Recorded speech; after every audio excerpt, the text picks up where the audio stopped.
I was there at 9:30, but we were supposed to open at 10, and the lineup was absolutely massive. The line kept going for about maybe an hour and a half to 2 hours. That was really an incredible moment.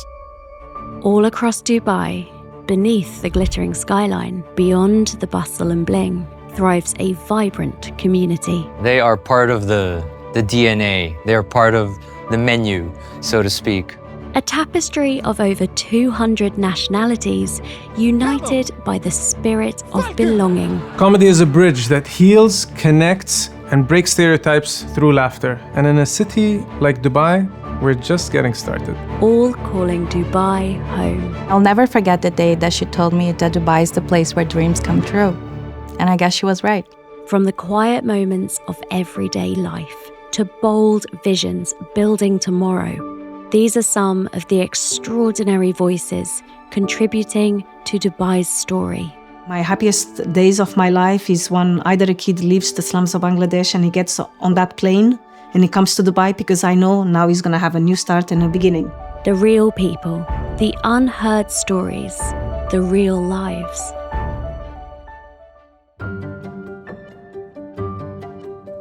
Meet Mark Azzam. Originally from Lebanon, he's lived in the UAE for nearly 20 years. As well as being a commercial airline pilot, he's an unlikely Dubai pioneer. As a key character in the world of tabletop gaming, he's helping revolutionise the way people are having fun in this city and across the wider Middle East. 1, 2, 3, go! When I was young, I used to play chess with my mom. That's where I guess gaming started for me. And then it went into Monopoly, of course, as everybody else plays. We did some puzzling as well. And then I got into D&D when I was around 12 years old, Dungeons & Dragons. And then Magic the Gathering came at around the age of 15. So it's really been a part of my life since I was almost born, I would say. I love the social interaction with people. That's a very, very big thing. I also love the fact that you are, in a way, competitive with someone else, and you want to see if you can actually achieve the achievement of beating them or not.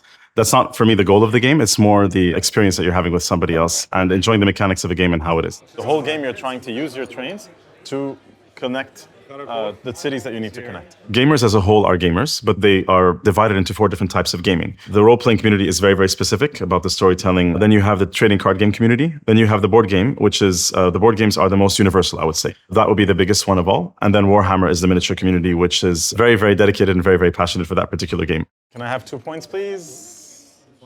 I would definitely say Dungeons & Dragons was the game that really got me hooked deep. The power of imagination in that game and the power of storytelling. I was a DM from a young age, a Dungeon Master from a young age. That would be, I would say, the one that did it. What's the Dungeon Master?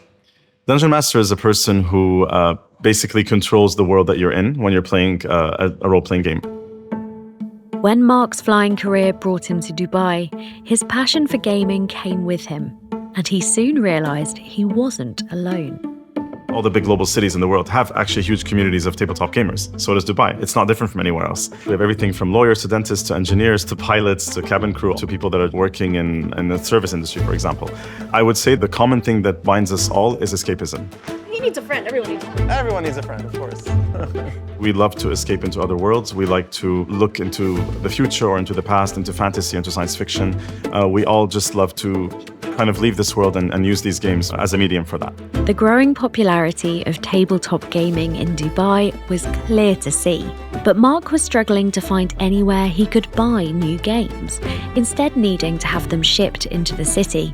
It was a gap in the market that, after a while, Mark simply couldn't ignore. I decided just to go ahead and launch a first kind of tabletop business that was here. I did meet up with the community actually, and I asked them if I would do this, would you be willing to come and buy from us instead of, buying from outside? A lot of them got very, very excited for that, and they were our first customers. So I actually went off what the community already wanted. Without the communities, we don't have a shop. So we took about a 25-meter kiosk in a much bigger store in Dubai Mall, and we rented it out from the owner of the store. And so Back to Games was born. And it turns out Mark was right. There was a big gap in the market. The time that I realized that this is going to work, it was definitely there. The kiosk was kind of the precursor to what ended up coming afterward. The moment that I knew in the first store was when I came to the store opening. I was slightly late. I was there at 9:30, but we were supposed to open at 10, and the lineup was absolutely massive. And that mall was not big. The line kept going for about maybe an hour and a half to 2 hours. By the time everybody got the walk through the store and left and bought something, that was really an incredible moment. Mark's Back to Games stores not only gave people the opportunity to buy games, it also gave them somewhere to play them. My name is Umar Ahmed Sharif Al-Ali. I'm Emirati, 43 years old. And I have been gaming since I was a kid. Most of my friends these days are people that I've met with the gaming community in tabletop games. I'm blessed to have a lot of amazing people in my life, thanks to the hobbies that I play with Magic the Gathering and Dungeons and Dragons and stuff. All of my WhatsApp group friends now are all gamers.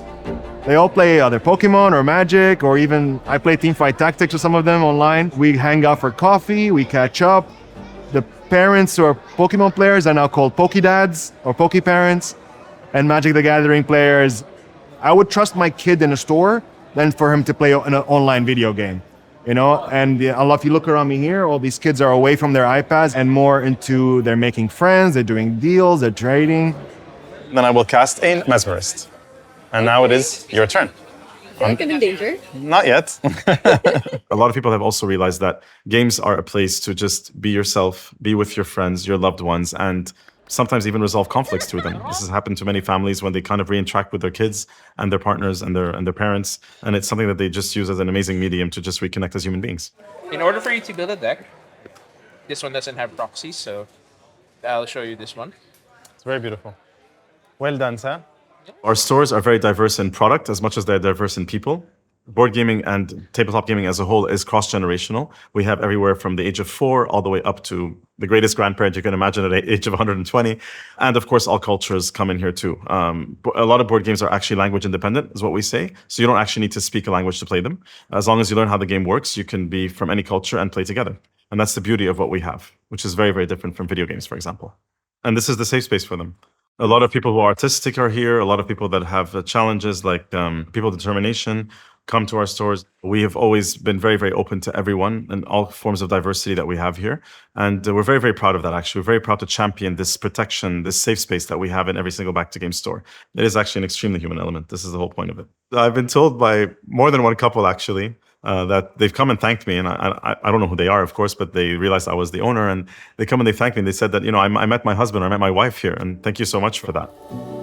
What started as that little kiosk with just 2 employees soon became 3 established stores across the UAE. Mark also now distributes games across the wider region, even translating them into Arabic. And now he's giving this rapidly growing community the ultimate chance to come together by hosting the Middle East's very first gaming convention. Tabletop Me, which stands for Tabletop Middle East, it focuses a lot more on the exhibitors. We brought in 55 of them from all around the world, 21 countries represented, and we're very, very proud of this fact that it was held here in Dubai, which is hopefully going to become the main hub of tabletop gaming in the Middle East. Over the 3-day weekend that we had 3,000 attendees, which I'm quite happy with for a first show, to be very, very honest. It was overwhelming. The outpour of just the support and the love and the community was just really, really incredible. I was not expecting that at all. From everyone from the exhibitors to the artists to the game masters, everybody that was present absolutely loved it. That really did surprise me how much love we got after this show. As for support from government entities in Dubai, we had Dubai Economic and Tourism support us. We also had Dubai Calendar and Dubai Sports Council as well. It's going to definitely be an annual event. We're looking forward to putting the show back on for everybody that's involved, and hopefully many more to come.